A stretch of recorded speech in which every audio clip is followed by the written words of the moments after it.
Assalamualaikum warahmatullahi wabarakatuh. Bertemu lagi dengan channel Belajar Hukum. Nah, kali ini Belajar Hukum mau sharing atau menyampaikan informasi tentang surat kuasa mutlak atau SKM. Nah, SKM ini masih kita sering temui dalam beberapa praktek-praktek terkait dengan perjanjian maupun terkait perikatan, di mana salah satu pihak atau salah satu lawan ya, atau mungkin counterpart itu menggunakan surat kuasa mutlak. Nah, kita akan coba lihat pro dan kontra dari surat kuasa mutlak ini dan bagaimana prakteknya di lapangan. Mudah-mudahan informasi ini bisa memberikan tambahan wawasan dan insight bagi siapa saja yang menonton video ini.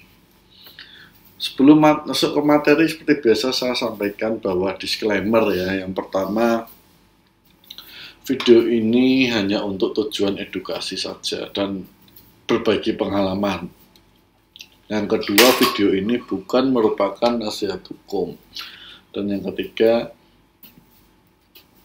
bisa jadi video ini telah out of date karena adanya perubahan ketentuan atau norma-norma yang berlaku di masa mendatang apabila terkait dengan konten atau isi dari video ini ya.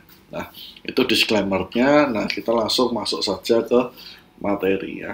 Nah, ini ya. Jadi surat kuasa itu dasar hukumnya di pasal 1792 KUH Perdata ya. Nah, di KUH Perdata sendiri, menurut informasi yang kita miliki adalah tidak memiliki pengaturan khusus mengenai surat kuasa mutlak atau sering disingkat dengan SKM. Jadi SKM di sini yang dimaksud adalah surat kuasa mutlak, bukan surat kuasa menjual ya. Jadi berbeda. Banyak yang menafsirkan SKM itu adalah surat kuasa menjual, tetapi yang dimaksud SKM di sini adalah surat kuasa mutlak. Nah, dampak sebuah surat kuasa mutlak adalah pemberi kuasa itu tidak bisa mencabut kuasanya kepada si penerima kuasa ya. Jadi kuasanya itu menempel terus. Nah, memang ini mengandung pro dan kontra. Nanti pro dan kontranya seperti apa kita akan jelaskan. Nah, biasanya dalam surat kuasa mutlak itu dicantumkan klausula bahwa pemberi kuasa mengabaikan pasal 1813 dan 1814 KUH Perdata mengenai cara berakhirnya pemberian kuasa. Nah, jadi di pasal itu disampaikan bahwa pemberian kuasa itu bisa berakhir dengan cara penarikan kuasa, pemberitahuan penghentian kuasa dari penerima kuasa, meninggal dunia salah satu pihak, pengampuan atau pilotnya pemberi kuasa maupun penerima kuasa, dan penarikan kembali kuasa dari pemberi kuasa. Nah, tapi kalau di surat kuasa mutlak karena menyampingkan alasan-alasan berakhirnya kuasa itu, maka dianggap kuasa itu sudah diberikan secara absolut atau permanen. Nah, jadi seperti itu pada prinsipnya. Kemudian apa pro dan kontranya? Nah, kita masuk dulu di pro-nya dulu ya. Jadi menurut Yahya Harhab ya. Nah, ini kita tahu sendiri Yahya Harhab itu kan banyak penulis buku dan memang ahli hukum ya. Surat kuasa dapat memuat klausula kuasa mutlak ya. Karena pemberian kuasa termasuk dalam jenis perjanjian yang didasarkan pada asas freedom of contract atau kebebasan berkontrak di 1337 KUH Perdata. Jadi sepanjang memang kontrak dimaksud tidak mengandung hal-hal yang bertentangan dengan undang-undang maupun kesusilaan atau norma ketertiban umum, maka itu sah-sah saja. Nah, hal ini juga diperkuat dalam putusan Mahkamah Agung nomor 731 tahun 75 dan juga putusan Mahkamah Agung nomor 3604 tahun 85. Nah, dia menegaskan bahwa pasal 1813 tidak bersifat limitatif dan tidak mengikat. Karena itu Jika sifat perjanjian menghendaki, maka dapat ditentukan pemberian kuasa mutlak tidak dapat dicabut kembali. Nah, jadi ini yang pro, artinya kuasa mutlak itu boleh dan bebas.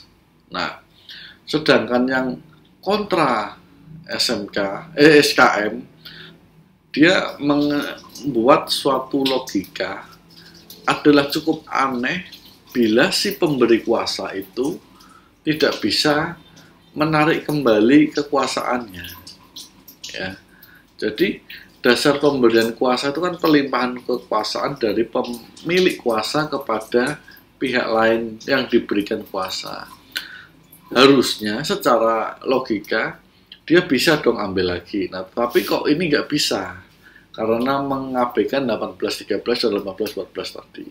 Nah, itu kontra yang pertama. Yang kedua, selain tidak logis, sifat dan kekuatan hukum dari pasal tersebut, kuasa juga bukan merupakan persetujuan dua arah atau timbal balik, melainkan hanya sepihak, sehingga jelas disebutkan bahwa pencabutan kuasa dapat dilakukan secara sepihak dari pemberi kuasa.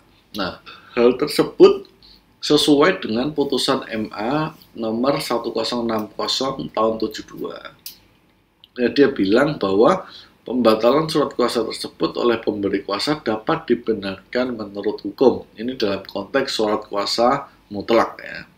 Karena ini adalah hak dari pemberi kuasa dan ternyata penerima kuasa telah mengadakan penyimpangan dan pelanggaran terhadap surat kuasa. Nah, artinya jika seseorang diberikan suatu kuasa yang mutlak dan tidak dapat dicabut lagi, maka ada kecenderungan bahwa si penerima kuasa itu bisa saja melakukan hal-hal yang dilarang oleh hukum atau merugikan dari pemberi kuasa.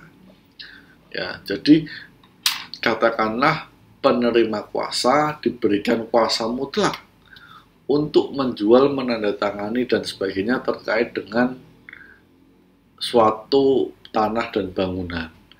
Maka bisa jadi karena dia kuasanya mutlak, gak bisa dicabut, dia seenaknya saja menjual dan mengalihkan bangunan atau tanah sebagaimana yang dimaksud pada surat kuasa mutlak tersebut. Nah, ini banyak sekali penyelewengan ya. Nah, atas hal ini maka isunya adalah terbit putusan MA tersebut. Nah, saya sendiri bagaimana? Nah, kalau saya sendiri melihat meskipun ada mazhab pro dan kontra ini, lebih baik kita menghindari yang namanya kuasa mutlak.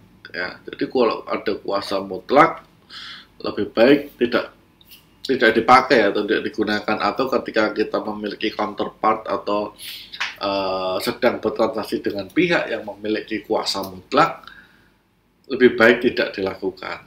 Kenapa? Karena bisa jadi tadi kita untuk menjaga diri, melindungi hal-hal yang tidak atau yang bisa merugikan kita itu. Ya, jadi saya pikir itu terkait dengan surat kuasa mutlak. Mudah-mudahan pemahaman bisa dimengerti dengan mudah, bisa dipahami. Kurang lebihnya saya mohon maaf. Terima kasih sudah menonton. Assalamualaikum warahmatullahi wabarakatuh.